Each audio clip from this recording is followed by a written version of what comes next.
এগুলো আমাদের করতে হবে। এখন আমাদের সমাজে আরেকটি বিভ্রান্তি রয়েছে, আমরা যে সেজদায় যাই, এই সেজদায় যাওয়ার সময় আমরা আগে হাত রাখবো না আগে হাঁটু রাখবো, এই বিষয়ে বিরাট মতানৈক্য আমাদের সমাজে আজও রয়েছে।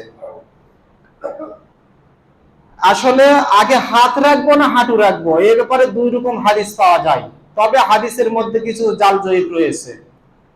আগে এটা আমাদেরকে তদন্ত করে বের করতে হবে আমাদেরকে, যে কোন হাদিসটি সহি এবং কোনটি জাল জয়ীফ। নইলে শুধু হাদিসই যদি আপনি মনে করেন তাহলে সব ধরনের হাদিসই তো রয়েছে।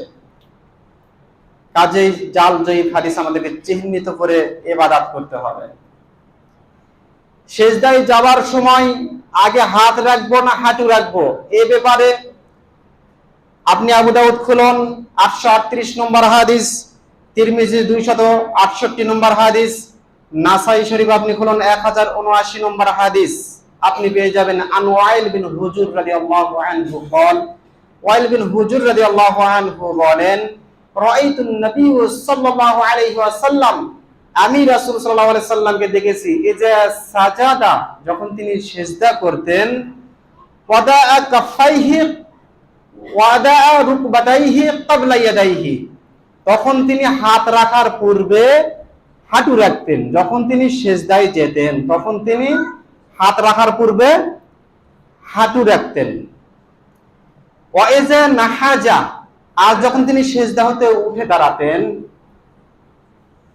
তখন রাফা ইয়াদাইহি ক্বাবলা রুকবাতাইহি, তখন তিনি হাঁটুর পূর্বে হাত উঠে নিতেন। অর্থাৎ আমাদের মাযহাবী ভাইয়েরা যে এরকম করে সিজদায় যাওয়ার সময় প্রথমে হাঁটু ফেলে মাটিতে, এরপর ওঠার সময় হাঁটুর উপর ভর করে দাঁড়িয়ে যায়, এইরকম করে এই হাদিসে বলা হচ্ছে। এই হাদিসটি বর্ণনা করার পর ইমাম তিরমিজি রাহিমাহুল্লাহ তিনি বলতেছেন, এই হাদিসের মধ্যে একজন রাবী রয়েছেন, রাবীর নাম হচ্ছে শারিক। এই শারিক সে হচ্ছে দুর্বল রাবী। এরপরে ইমাম দারাকুতনি রাহিমাহুল্লাহ তিনি বলতেছেন, তাফাররাদা বিহি শারিক লাইসা বিকুওয়া, এই হাদিসটি শারিক এককভাবে বর্ণনা করেছেন, লাইসা বিকুওয়া, সে শক্তিশালী বর্ণনাকারী নন। এরপরে শেখ নাসিরউদ্দিন আলবানী রাহিমাহুল্লাহ এই হাদিস সম্পর্কে বলতে গিয়ে বলতেছেন, ইসনাদুহু দাঈফ, এই হাদিসের সনদ হচ্ছে দাঈফ। তাহলে আমাদের মাযহাবী ভাইয়েরা যে সিজদায় যাওয়ার সময় প্রথমে হাঁটু ফেলে এবং সিজদা হতে ওঠার সময় আগে হাত উঠিয়ে নিয়ে হাঁটুর উপর ভর দিয়ে উঠে যায়, এই হাদিসটি আমরা কি পেলাম? জয়ীফ হাদিস, গ্রহণযোগ্য নয়। এর পরিপ্রেক্ষিতে আরেকটি হাদিস এসেছে, এই দুই হাদিসকে তুলনা করা হয়। আসলে যে হাদিসটি এসেছে আবু দাউদের 840 নম্বর হাদিস, সুনান আন-নাসাইর মধ্যে এসেছে 1091 নম্বর হাদিস। আর আবু হুরায়রা রাদিয়াল্লাহু আনহু قال قال রাসূলুল্লাহ সাল্লাল্লাহু আলাইহি ওয়াসাল্লাম, আবু হুরায়রা রাদিয়াল্লাহু আনহু বলেন, রাসূল সাল্লাল্লাহু আলাইহি ওয়াসাল্লাম বলেছেন, ইজা সাজাদা আহাদুকুম, যখন তোমাদের মধ্যে কোনো ব্যক্তি সিজদায় যায়, ফালা ইয়াবরুক কামা ইয়াবরুকুল বাঈর, সে যেন না বসে যেভাবে উট বসে, ওয়াল ইয়াদা ইয়াদাইহি ক্বাবলা রুকবাতাইহি, সে যেন হাঁটুর পূর্বে হাত রাখে। দেখেন হাদিসে এমন ভাবে দুটি শব্দ এসেছে, এখানে মূলত আমাদের মতামত এই হাদিসটিকে নেই। এই হাদিসটি যদি আপনাকে বুঝাতে পারি তাহলে ইনশাআল্লাহ আপনি বুঝতে পারবেন, নইলে আপনার মাঝে বিভ্রান্তি থেকেই যাবে এই বিষয়ে। হাদিসে আল্লাহ রাসূল বলতেছেন, ইজা সাজাদা আহাদুকুম, যখন তোমাদের মধ্যে কোনো ব্যক্তি সিজদায় যায়, ফালা ইয়াবরুক কামা ইয়াবরুকুল বাঈর, সে যেন না বসে উট যেভাবে বসে। উট কিভাবে বসে? উট, ভেড়া, বরকি, ছাগল, এগুলো কিভাবে বসে? এগুলো আগে সামনের পা মাটিতে দেয় তারপরে বসে, তাই না? এবারে হাদিস থেকে নিচ্ছেন যে হাদিসে উটের আগের দুই পাকে হাত বলা হয়েছে, সুস্পষ্ট হাদিস রয়েছে ব্যাপারে, হাত বলা হয়েছে। এবার আমাদের মাযহাবী ভাইদের যুক্তি হলো, যেহেতু উট আগের দু পা দিয়ে মাটিতে বসে, কাজেই আমরা যখন সিজদায় যাব তখন দুই হাত আমরা দিতে পারবো না, যেহেতু উটের সামনের দুই পা হচ্ছে হাত, কাজে যেতে পারবো না। এর পরের বাক্যে আল্লাহ রাসূল বলতেছেন ওয়াল ইয়াদা ইয়াদাইহি ক্বাবলা রুকবাতাইহি, আর তোমাদের কেউ যেন দু হাঁটুর পূর্বে হাত মাটিতে রাখে। তাহলে দুটার মধ্যে সংঘর্ষ হয়ে গেল না? এবার আমাদের মাযহাবী ভাইদের যুক্তি হলো আগে হাত রাখা যাবে না, উটের মতো বসা যাবে না, এই বাক্য সহিহ।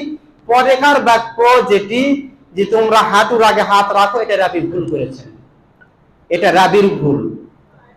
আসলে রাবির ভুল নয়, এখানে আমাদের বুঝতে ভুল রয়েছে। বুঝতে কি জন্য ভুল রয়েছে? দেখেন, আমাদের দু হাত দু পা রয়েছে, আমাদের হাঁটু কাতে রয়েছে, হাতের জোড়ায় রয়েছে না পায়ের জোড়ায় হাঁটু রয়েছে? আমরা বসার সময় পা বিছিয়ে দিয়ে বসি, তাই না? অর্থাৎ আমাদের পায়ের জোড়াতে হাঁটু রয়েছে। এবার উট বা গরু ছাগলের হাঁটু কাতে রয়েছে, পিছনের পায়ে না আগের পায়ে রয়েছে? আগের পায়ে রয়েছে হাঁটু। আল্লাহ রাসূল বলতেছেন তোমরা উট যেভাবে বসে এভাবে বসো না, অর্থাৎ হাঁটু করে বসো না।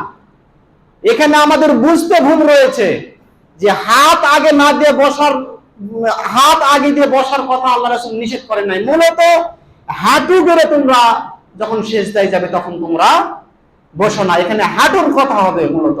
এখানে আমাদের ব্যাখ্যায় ভুল রয়েছে। এরপরে আল্লাহ রাসূল যে দ্বিতীয় বাক্য বলতেছেন ওয়াল ইয়াদা ইয়াদাইহি ক্বাবলা রুকবাতাইহি, তোমরা দুই হাঁটুর পূর্বে হাত রাখবে। এই বাক্য দ্বারা পরিষ্কার হয়ে যাচ্ছে যে যখন আমরা সিজদায় যাইব তখন আমরা প্রথমে হাত রাখবো, হাঁটু রাখবো না। এই হাদিসটি বর্ণনা করার পরে আব্দুল হক আল আশবিলি রাহিমাহুল্লাহ তিনি বলতেছেন ওয়াহুয়া আহসানু মিনাল হাদিস ওয়াইল বিন হুজুর। এই হাদিসটি, পূর্বে যে ওয়াইল বিন হুজুরের হাদিসটি আপনাদের কাছে বর্ণনা করলাম যে জয়ীফ হাদিস, যেটিকে হাঁটু আগে দেওয়ার কথা বলা হয়েছে, এবার তিনি বলতেছেন ওয়াহুয়া আহসানু মিনাল হাদিস ওয়াইল বিন হুজুর। এই হাদিসটি ওয়াইল বিন হুজুরের হাদিসের চাইতে অনেক অনেক গুণ বেশি সুন্দর, আহসান, অধিক সুন্দর, অধিক উত্তম। এরপরে আল্লামা ইবনু হাজার আসকালানী রাহিমাহুল্লাহ তিনি বলতেছেন ওয়াহুয়া আকওয়া মিনাল হাদিস আন ওয়াইল বিন হুজুর। এই হাদিসটি ওয়াইল বিন হুজুরের হাদিসের চেয়ে অধিক শক্তিশালী। অর্থাৎ আমাদেরকে সিজদায় যাওয়ার সময় প্রথমে হাত রাখতে হবে মাটিতে, হাঁটু রাখা যাবে না। সিজদা হতে যখন আমরা উঠবো তখন হাঁটুর উপর ভর দিয়ে ওঠা যাবে না, হাতের উপর ভর দিয়ে আমাদের উঠতে হবে। এ ব্যাপারে আরো হাদিস রয়েছে। ইবনু আবু শাইবার মধ্যে একটি হাদিস এসেছে আন ইবনু ওমর রাদিয়াল্লাহু আনহু আন্নাহু কানা ইযা সাজাদা। ইবনু ওমর রাদিয়াল্লাহু আনহু যখন সিজদায় যেতেন তখন কি করতেন? হাদিসে বলা হচ্ছে যে ওয়াদাআ রুকবাতাইহি ক্বাবলা ইয়াদাইহি, তখন তিনি দুই হাতের আগে দুই হাঁটু রাখতেন। ইবনু ওমর আগে দুই হাঁটু রাখতেন এবং যখন উঠতেন তখন তিনি আগে হাত উত্তোলন করে নিতেন, এরপর হাতের উপর ভর দিয়ে উঠতেন। এই হাদিসটি আসলে জয়ীফ হাদিস, সহিহ হাদিস নয়। দুটি কারণে জয়ীফ বলা হয়েছে। মুহাদ্দিসিন কিরামেরা বলতেছেন দুটি কারণে হাদিসটি জয়ীফ।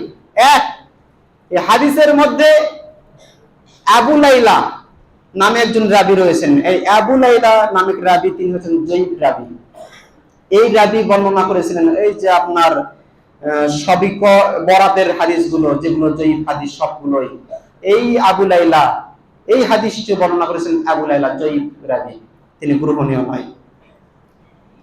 দ্বিতীয় নম্বর কারণ হচ্ছে ইবনু ওমরের আমল সুস্পষ্ট সহিহ হাদিস দ্বারা প্রমাণিত রয়েছে যে ইবনু ওমর কিভাবে রুকুতে যেতেন এবং সিজদায় যেতেন এবং সিজদা হতে উঠতেন, সুস্পষ্ট হাদিস রয়েছে। আপনি সহিহ ইবনুল খুজাইমা খুলুন, 627 নম্বর হাদিস, সহিহ ইবনুল খুজাইমা 627 নম্বর হাদিস। এখানে বলা হচ্ছে আন ইবনু ওমর রাদিয়াল্লাহু আনহু আন্নাহু কানা ইযা সাজাদা। ইবনু ওমর রাদিয়াল্লাহু আনহু যখন সিজদায় যাচ্ছিলেন ওয়াদাআ ইয়াদাইহি ক্বাবলা রুকবাতাইহি, তিনি হাঁটুর পূর্বে হাত রাখতেন মাটিতে। ওয়া ইযা রাফাআ, আর যখন তিনি উঠতেন তখন তিনি আগে হাঁটু উত্তোলন করতেন, হাতের উপর ভর দিয়ে তিনি উঠতেন। এই হাদিসটি বর্ণনা করার পরে ইমাম জাহাবি রাহিমাহুল্লাহ তিনি বলতেছেন হাদিসটি সহিহ।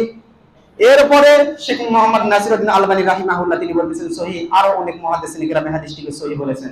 কাজেই এই চারটি হাদিস থেকে প্রমাণিত হয় সিজদায় যাওয়ার সময় আমাদেরকে আগে হাত মাটিতে রাখতে হবে এবং সিজদা হতে ওঠার সময় হাতের উপর ভর দিয়ে সিজদা হতে উঠতে হবে। 1 নম্বর পয়েন্ট। দ্বিতীয় নম্বর পয়েন্ট,